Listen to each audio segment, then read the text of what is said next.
Chers amis, toujours sur Cannes, nous avons sélectionné une grande nouveauté pour cette année, pour le chantier Fountaine Pajot, donc le Galatea 65. J'ai le plaisir de recevoir Jean-François Fontaine. Bonjour Jean-François. Bonjour. Vous pouvez parler un petit peu de ce nouveau bateau ? Écoutez, pour nous c'est un bateau important puisqu'ici à Cannes c'est sa première présentation mondiale. Donc c'est un bateau que nous avons décidé il y a 2 ans. Donc nous avons eu tout le temps des études, du développement et nous avons livré 2 bateaux déjà pour cet été, dont celui-ci qui est présenté au Salon nautique de Cannes. Alors c'est un bateau très confortable, 65 pieds c'est déjà une très belle taille, mais c'est pas non plus un immense bateau. Donc il reste à une échelle relativement humaine pour un couple qui veut naviguer avec des amis par exemple. Alors dites-moi, 65 pieds c'est quelle longueur ? Écoutez, 65 pieds, avec le pied à 0,305, ça veut dire à peu près 20 mètres. D'accord. C'est un bateau qui est destiné propriétaire, location ? Alors les deux, même si celui-là que vous visitez est plutôt dans une finition propriétaire et très soigné dans sa finition. Alors en version propriétaire, on va trouver une suite d'un côté où le propriétaire aura véritablement son cabinet de toilette douche d'une taille considérable, sa chambre bien évidemment, puis également des espaces privés comme une bibliothèque et puis également une buanderie. Et de l'autre côté, on va trouver les espaces pour ses amis avec 3 cabines doubles. Et puis on a aussi des versions avec plus de cabines. C'est un bateau qui peut accueillir 6 cabines doubles plus les logements pour équipage. Donc c'est un bateau qui pourrait être utilisé en charter avec 12 personnes à bord, je dirais dans la version la plus large.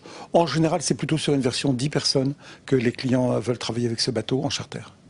Alors sur Cannes actuellement, il y a plusieurs nouveautés au-delà de 60 pieds. Qu'est-ce qui différencie le Galatea par rapport aux bateaux concurrents ? Écoutez, plusieurs choses. D'abord, on travaille sur le concept de Fountaine Pajot, c'est les bateaux de plein pied. On est dedans, on est dehors, il n'y a pas de marche, on circule de manière extrêmement fluide. Le deuxième élément, c'est d'avoir des centres de gravité très bas. On considère que les multicoques, pour nous, sont plus confortables à la mer si leur centre de gravité est bas. Ça veut dire qu'on fait des petits fly, on ne fait pas des immenses flybridge. Et puis également, on va avoir des bateaux sur lesquels la silhouette va être très très élégante. On travaille beaucoup sur ces éléments-là. Puis après, plein d'astuces à la navigation.